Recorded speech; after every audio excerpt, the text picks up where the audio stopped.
Coordinates method. Coordinate method is used to solve a cubic equation of the form x cube plus px plus q equal to 0 after removing the term x squared. So here இது வந்து ஒரு cubic equation தான். ஆனா இதுல பாத்தீங்கன்னா தெரியும் இதுல என்ன இருக்காது, x squared term இருக்காது. இப்படி x squared term இல்லாத ஒரு cubic equation சால்வ் பண்ணி ரூட்ஸ் ஃபைண்ட் அவுட் பண்றதுக்கு Horden's method யூஸ்ஃபுல்லா இருக்கும். It gives an exact value of the roots, especially when factorization is not easy. So factorize பண்ண முடியாம இருக்கும்போது exact value of roots வேணும் அப்படின்னா ஒரு cubic equationக்கு x squared இல்லாத cubic equationக்கு நம்ம Horden's method யூஸ் பண்ணலாம். இதான் ஸ்டாண்டர்ட் ஃபார்ம், பட் இதுல x squared இல்லாம இருக்கும், ரைட்? ஓகே, இப்போ Horden's ஃபார்முலா, இந்த Horden's ஃபார்முலா நம்ம தான் படிக்கணும். இப்படி இருக்கிற Horden's மெத்தட் இப்படி இருக்கும்போது, ஒரு கியூபிக் ஈக்குவேஷன் இப்படி இருக்கும்போது நம்ம டெல்ல எப்படி டிஃபைன், ஃபர்ஸ்ட் டெல்டா கண்டுபிடிக்கணும். டெல்டாவோட formula q/2 the whole square plus p/3 the whole cube. Delta find out பண்ணதுக்கு அப்புறமா நம்ம ரூட் கண்டுபிடிச்சிக்கலாம். ஏன்னா ரூட்ல டெல்டா வருது, அதுக்காக தான் நம்ம டெல்டா ஃபைண்ட் அவுட் பண்றோம்.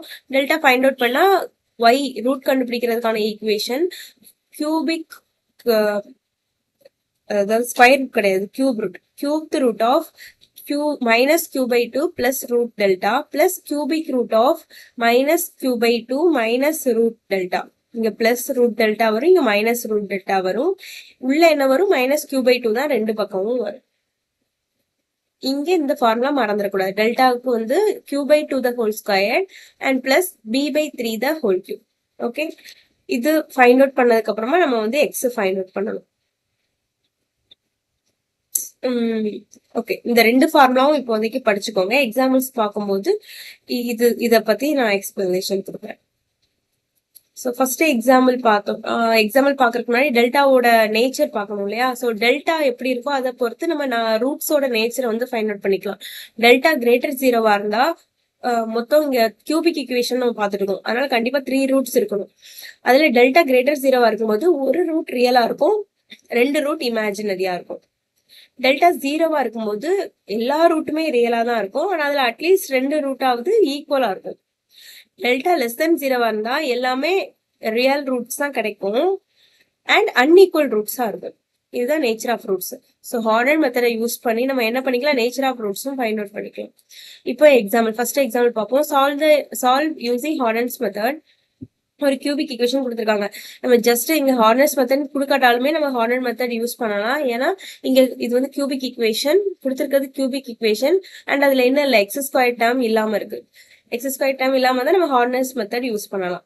So first delta find out பண்றோம். பியும் கியூயும் என்னன்னு பார்த்துட்டு டெல்டா ஃபைண்ட் அவுட் பண்றோம். டெல்டாவோட ஃபார்முலா என்னது, q/2 the whole square plus p/3 the whole cube. இதை போட்டிருக்காங்களா, போட்டு ஆன்சர் கண்டுபிடிச்சிருக்காங்க 0ன்னு. இப்போ நம்ம y கண்டுபிடிக்கணும். Cube root of minus q/2 plus root டெல்டான்னு ஒரு ஃபார்முலா இருந்ததுல, ஸோ அதை யூஸ் பண்ணி ஒய்யோட வேல்யூ ஃபைண்ட் அவுட் பண்றோம். ஸோ இங்க ஆன்சர் என்னது, -2 தான் ஒரு ரூட் -2 தான். இன்னும் 2 ரூட் நம்ம தான் ஃபைண்ட் அவுட் பண்ணணும். எப்படி ஃபைண்ட் அவுட் பண்ணலாம் அப்படின்னா, அது வந்து ஒரு லாங் ப்ரொசீஜர். நம்ம இப்போ வந்து எக்ஸாம் பாயிண்ட் ஆஃப் வியூல நம்ம ஒரு ரூட் எப்படி கண்டுபிடிக்கலாம் அண்ட் அந்த ரூட்டோட நேச்சர் எப்படி இருக்கும் அப்படின்னு மட்டும் பார்க்கலாம். இங்க வந்து பாத்தீங்கன்னா டெல்டா வந்து 0வா இருக்கு. ஸோ இதோட நேச்சர் எப்படியா இருக்கும், ரூட் எப்படி இருக்கும், 0வா இருந்ததுன்னா ஆல் ரியல் அட்லீஸ்ட் 2 ஈக்குவல்.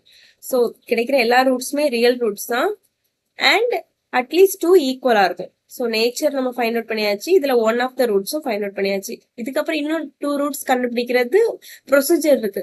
என்ன ப்ரொசீஜர்னா, இப்போ நம்ம இதை y+2ன்னு எடுத்துக்கலாம், x+2ன்னு எடுத்துட்டு கொடுத்துருக்க கிவன் ஈக்குவேஷனை நம்ம டிவைட் பண்ணி கொண்டு வரணும் இந்த சிந்தட்டிக் மெத்தட்ல போட்டு. So it's a long procedure.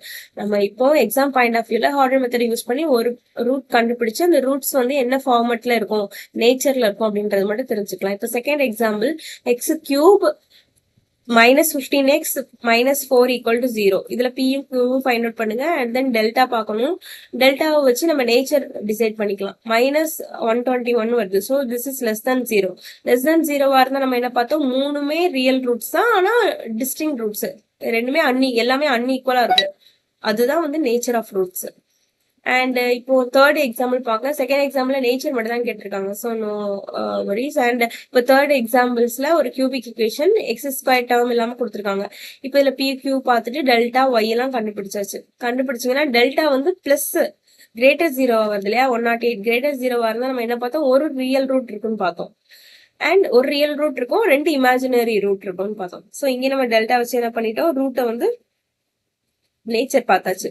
And fourth எக்ஸாம்பிளும் அதே தான். இங்க டெல்டா கிரேட்டர் 0, அதனால ரூட்ஸ் வந்து எப்படி இருக்கும், ஒரு ரியல் ரூட் இருக்கும், 2 இமேஜினரி ரூட் இருக்கும். அண்ட் ஃபிஃப்த் எக்ஸாம்பிள் வந்து பாத்தீங்கன்னா இதுல எக்ஸ் ஸ்கொயர் டேர்ம் இருக்கு. எக்ஸ் ஸ்கொயர் டேர்ம் வந்து நம்ம என்ன பண்ணணும், அதை ரிமூவ் பண்ணணும் இல்லையா. ரிமூவ் பண்றதுக்கு நம்ம ரிமூவல் ஆஃப் டேர்ம் படிச்சிருப்போம். ஸோ அதை யூஸ் பண்ண போறோம். அங்க என்ன பார்த்தோம், x equal to y plus ஹைச்னு நம்ம சப்ஸ்டியூட் பண்ணுவோம். ஹைச் எப்படி கண்டுபிடிக்கணும், -6/3. எக்ஸ் ஸ்கொயர் டேர்ம் ரிமூவ் பண்ணணும்னா அதோட கோஎஃபிஷியன்ட் போட்டு கீழே 3 போடணும். So answer is -2.